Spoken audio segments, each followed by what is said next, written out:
Elles étaient parfaites, silencieuses, intouchables, des mannequins en vitrine, mais il suffisait d'un regard pour sentir qu'elles vous observaient. Bienvenue dans la boutique Ravelia, là où la mode est éternelle, et la beauté, maudite. Inès, 18 ans, rêve de devenir styliste. Elle passe ses journées entre l'école de mode et les friperies. Un soir, alors qu'elle rentre chez elle après les cours, elle prend une ruelle qu'elle ne prend jamais. Une ruelle sombre, étroite, presque cachée. Et là, au fond, une boutique. Grande vitrine. Aucune enseigne. Juste un nom gravé en lettres argentées, Ravelia. À l'intérieur, des robes. Sublimes. Intemporelles. Et au centre, 3 mannequins. Tellement réalistes qu'on croirait des vraies filles figées. Inès pousse la porte. Un petit carillon se déclenche, mais aucun vendeur ne vient. La boutique est vide. Silencieuse. Mais chaque robe est parfaitement éclairée. Comme si elle l'attendait. Elle fait le tour. Les prix ne sont pas affichés. Mais les tissus sont incroyables. Aucun défaut. Et chaque mannequin a une étiquette accrochée autour du cou. Au lieu d'un prix, juste un prénom. Élise. Clara. Naomi. Inès frôle une robe rouge foncée. Elle sent un frisson lui parcourir le bras.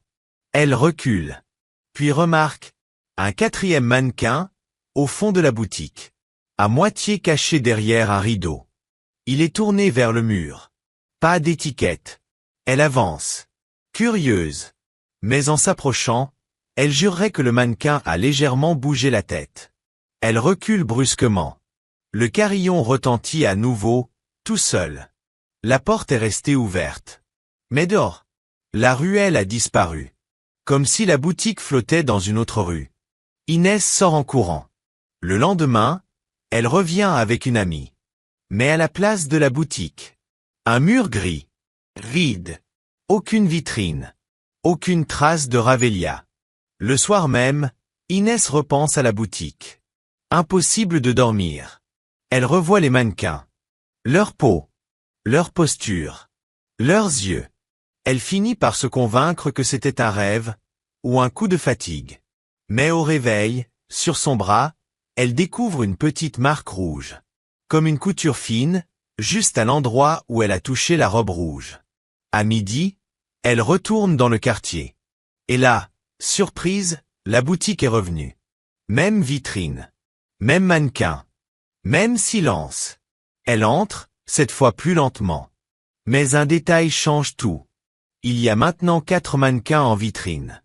Et l'un d'eux, lui ressemble. Même taille. Même coupe de cheveux. Même grain de beauté au menton. Et autour de son cou, une étiquette. Inès. Elle panique, recule. Mais une voix résonne dans la boutique. Douce. Féminine. Tu es spéciale. La robe t'a choisi. Une femme apparaît derrière un rideau. Silhouette élancée, élégante, presque irréelle. Elle se présente comme Mademoiselle Ravel, fondatrice de la boutique. Elle sourit à Inès. Ce n'est pas une boutique. C'est un sanctuaire. Chaque robe ici contient une histoire. Une âme. Inès essaie de comprendre. Mais la femme disparaît d'un clignement d'yeux. Et la robe rouge est maintenant posée, sur le comptoir. Comme si on l'invitait à l'essayer. Inès s'enfuit. Mais en partant, elle voit à travers la vitre que les mannequins ont tourné la tête vers elle. Inès rentre chez elle, bouleversée. Mais dans son sac, elle découvre quelque chose qu'elle n'a pas mis là. La robe rouge. Pliée parfaitement. Sans étiquette. Comme si elle l'avait volée, sans le vouloir. Elle hésite à la jeter, à appeler quelqu'un. Mais la curiosité l'emporte. Elle l'enfile. Et là, dès que le tissu touche sa peau, elle sent une chaleur étrange, comme un frisson profond. La robe s'ajuste parfaitement. Sans fermeture. Sans couture visible. Comme si elle avait été faite pour elle. Elle se regarde dans le miroir. Elle est magnifique. Rayonnante. Mais quelque chose cloche. Son reflet cligne des yeux avant elle. Puis sourit, alors qu'elle reste figée. Elle arrache la robe dans la panique. Mais en la retirant, elle entend une voix chuchoter. Tu es parfaite, reste avec nous. Elle jette la robe au sol. Mais elle bouge. Légèrement. Comme si elle respirait. Cette nuit-là, elle se réveille en sursaut. La robe est suspendue à sa porte. Elle ne se souvient pas l'avoir remise là. Et sur l'étiquette, désormais, il y a écrit « Propriété de Ravelia ». Le lendemain, Inès se rend à l'école de mode. Elle cache la robe dans son sac, décidée à la montrer à une amie de confiance, Léa. Léa est fascinée par les tissus. Quand elle touche la robe, elle s'émerveille. C'est de la haute couture, mais j'ai jamais vu une matière pareille. Inès hésite, puis la laisse essayer. Dès qu'elle enfile la robe, Léa rayonne. Tout le monde la remarque. Elle est sublime. Mais son sourire devient figé. Ses gestes ralentissent. Elle cligne moins des yeux. Le professeur interrompt le cours. Il s'approche de Léa, inquiet. Elle ne répond plus.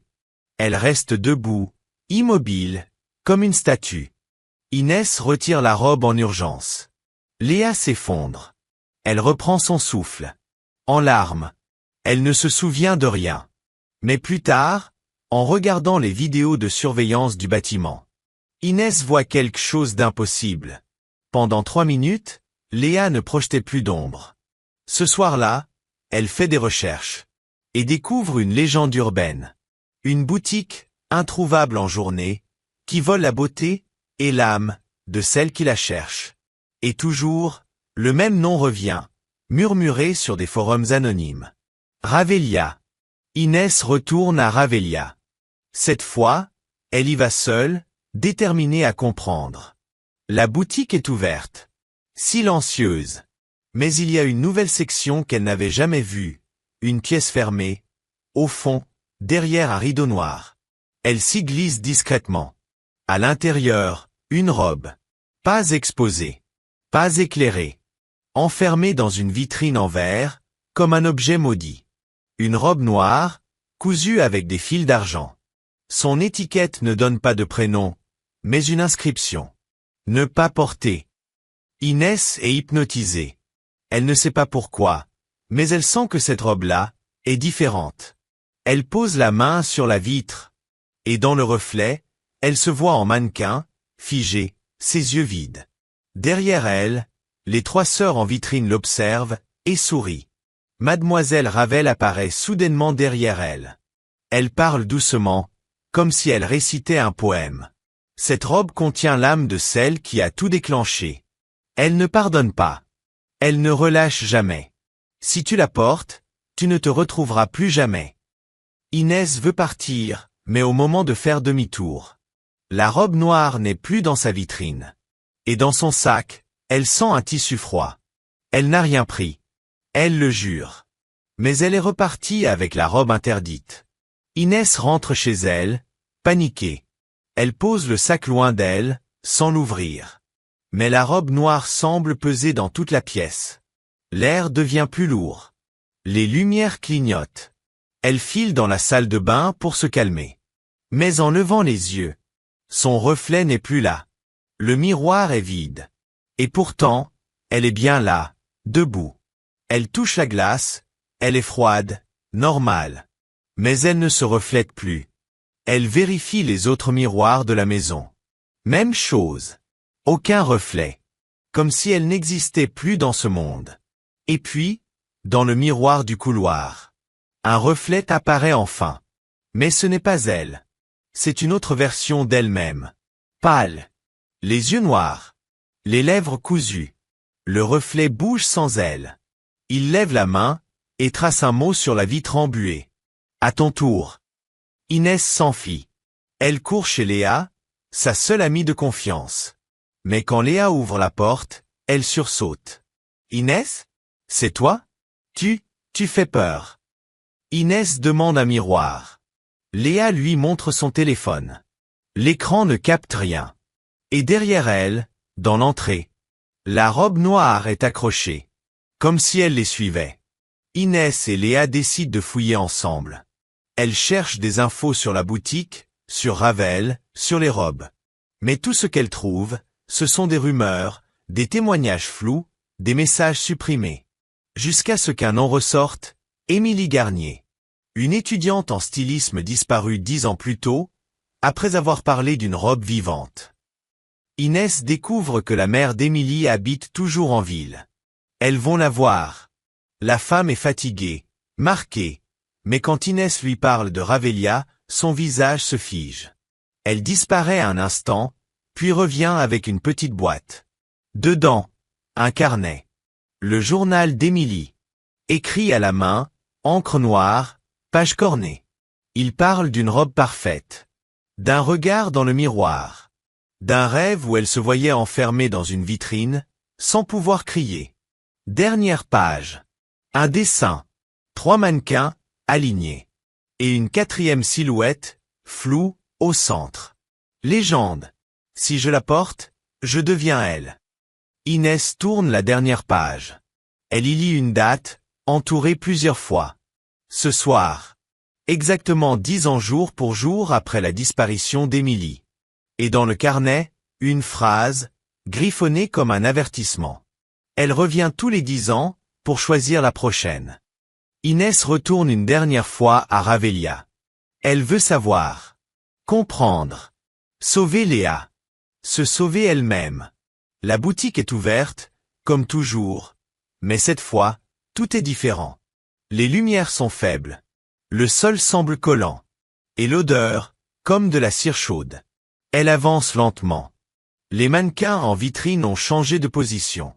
Ils sont tournés vers elle. Et ils sourient. Elle les regarde de près. Leur peau a une texture étrange. Pas du plastique, mais pas humaine non plus. Elle reconnaît leur visage. Émilie. Une fille du lycée. Une influenceuse disparue. Des jeunes femmes figées dans la cire. Mais leurs yeux bougent. Légèrement. Elles sont encore là. Elles sont vivantes. Puis Inès entend une voix derrière elle. Tu vois maintenant. Elles étaient comme toi. Curieuses. Jolies. Trop humaines. Mademoiselle Ravel apparaît. Elle tient une aiguille dorée. Et un fil noir. Une fois cousu, l'âme reste. Le corps devient éternel. Inès recule. Mais la robe noire flotte derrière elle. Elle s'élève lentement, comme attirée par son corps. Et dans un miroir brisé à côté, Inès voit 3 autres filles. Les sœurs mannequins. Qui l'appellent, doucement. Viens compléter la collection. Inès s'échappe de la boutique à temps. Mais elle sait qu'elle est marquée. Depuis qu'elle a porté la robe, elle sent qu'elle change. Son reflet revient parfois, mais il n'est plus le même. Elle entend des voix dans les vitrines. Des chuchotements. Elle retourne sur les forums. Un utilisateur anonyme lui envoie un vieux lien d'archives. Un article de 1924. Disparition mystérieuse de la couturière Solène Ravel après l'incendie de son atelier. Dernière phrase. Je trouverai un tissu qui me rendra éternel. Solène Ravel. La même silhouette. La même obsession. Inès comprend. Mademoiselle Ravel n'est pas humaine depuis longtemps. Elle est la première à s'être cousue elle-même dans une robe. Et à piéger les autres depuis. Les jours passent. Inès commence à ressentir des choses étranges. Elle ne dort plus. Elle ne mange presque plus. Sa peau devient lisse, froide. Quand elle se regarde dans le miroir, ses yeux deviennent brillants. Vides. Une nuit, elle se réveille debout, figée au milieu de sa chambre. Elle ne se souvient pas s'être levée. Et sa main tient une aiguille. Sur sa poitrine, une couture est apparue. Fine. Noire. Comme si on avait commencé à l'assembler. Léa l'appelle en panique. Elle aussi a reçu une robe par courrier. Mais pas n'importe laquelle, la même robe noire, envoyée anonymement. Inès comprend que Ravelia ne se contente plus d'attendre. Elle vient chercher ses proies. Inès retourne une dernière fois à la boutique. Elle y entre comme on entre dans un cauchemar. Mais cette fois, elle descend au sous-sol. Une trappe cachée. Un escalier en colimaçon. Et en bas, une pièce glaciale, éclairée à la bougie. Sur des étagères, des bustes. Des torses de cire. Et dans des vitrines, des filles. Leur corps figé, mais leurs yeux bougent encore. Elle pleure. Silencieusement. Inès les reconnaît. Léa. Émilie. D'autres clientes. Au centre de la pièce. Un mannequin vide. Avec une étiquette vierge. Et un miroir en face. Inès s'approche. Dans le miroir, elle se voit. Habillée de noir. Immobile. Et la phrase gravée au bas de la glace. Celle qui comprend trop devient modèle à son tour. Inès fait face au miroir. Autour d'elle, les corps figés semblent attendre. Mais ils ne la regardent plus. Ils fixent quelque chose, ou quelqu'un, derrière elle. Mademoiselle Ravel entre. Toujours impeccable, mais cette fois, son visage est craquelé. Comme une poupée de porcelaine trop vieille. Elle parle d'une voix calme. Tu es spéciale, Inès. Tu as résisté. Tu as vu. Tu mérites une place à part. Elle tend la robe noire. Mais cette fois, elle lui fait une offre. Si tu acceptes de devenir mon apprenti, tu pourras rester humaine. Créer tes propres robes. Tes propres mannequins. Et ta propre collection. Inès hésite. La tentation est là. Elle pourrait sauver Léa. La libérer, ou la remplacer. Elle pourrait avoir le pouvoir. Le contrôle. La beauté. Elle pourrait vivre pour toujours. Mais elle regarde autour d'elle. Les filles figées. Leurs larmes. Et elle comprend que ce pouvoir est une cage. Elle dit non. Mais Ravel ne la laisse pas partir. Elle jette la robe noire sur elle. Le tissu s'enroule, se colle à sa peau. Inès hurle. Son corps se fige. Ses doigts deviennent froids. Elle n'a plus le choix. Elle doit agir maintenant, ou elle sera perdue. Minuit approche. La robe noire est presque totalement fusionnée à Inès. Elle sent ses pensées ralentir. Son cœur battre moins fort. Ses membres devenir rigides. Mais au fond d'elle, quelque chose résiste. Elle entend les voix des filles piégées autour d'elle. Elle murmure, faible mais claire. Libère-nous. Elle se souvient du carnet d'Émilie. Une phrase en particulier. La couture qui attache, peut aussi défaire. Inès arrache une aiguille décorative sur un des mannequins. Elle cherche le fil noir cousu sur sa poitrine. Et dans un geste désespéré, elle coupe la couture. Un éclair de douleur traverse son corps. Mais la robe se détache. Et une onde d'énergie se propage dans toute la pièce. Les vitrines explosent. Les mannequins figés reprennent vie. Léa tombe à genoux, haletante. Émilie ouvre les yeux en larmes. Mais mademoiselle Ravel hurle. Son visage se fissure. Ses yeux deviennent rouges. Elle crie. Tu as brisé le pacte. Le sol tremble. Les murs fondent comme de la cire. Et autour d'elle, les robes prennent feu une par une. Inès attrape Léa. Cours! Mais en quittant la boutique, elle sait que le combat n'est pas fini. Inès et Léa sortent de la boutique juste avant qu'elle ne s'effondre dans un vacarme sourd. Plus de vitrines. Plus de robes. Plus de Ravel. Juste un trou noir, comme si Ravelia n'avait jamais existé. Les filles libérées sont prises en charge. Aucune ne se souvient de ce qui s'est passé. Toutes sauf Inès. Elle se souvient de tout. Mais dans son sac, elle retrouve l'aiguille dorée. Et un dernier morceau de fil noir. Cette nuit-là, elle rêve.